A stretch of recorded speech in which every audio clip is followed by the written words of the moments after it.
Hello. ऋतूचे इतके सारे कपडे बघून ना मला कधी हे आवरायचं धाडसच झालं नाही. पण मी आज निश्चयच केला की मला हेच करायचंच म्हणून. आणि ते काम मी हातात घेतलं.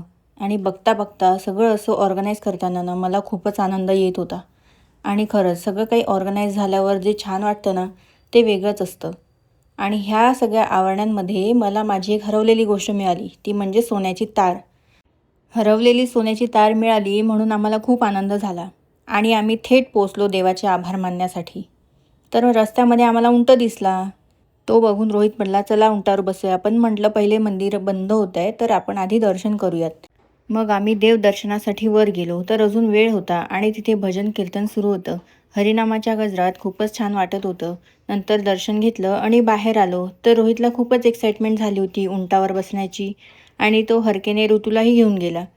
स्टार्टिंगला दोघांनाही जरा चांगलं वाटत होतं बसून वगैरे, पण येताना दोघांचीही हालत टाईट झाली होती. तुम्ही बघू शकता व्हिडिओमध्ये. आणि नंतर ऋतू तर पळतच सुटली. तर हे सगळं शांत करण्यासाठी आम्ही बाजूलाच एका हॉटेलमध्ये जेवायला गेलो. तिथे पण ऋतू पाण्यासोबत खेळत होती. तर मी तिला थोडं रागवत होती की बाळा असं नाही करायचं वगैरे म्हणून. नंतर थोडा वेट केल्यानंतर आमचं जेवण आलं. आम्ही जेवण केलं आणि नंतर बाहेर आलो. तर असा होता आमचा दिवस. तुमचा दिवस कसा जातो मला कमेंटमध्ये नक्की सांगा. भेटूया पुढच्या व्लॉगमध्ये. तोपर्यंत बाय.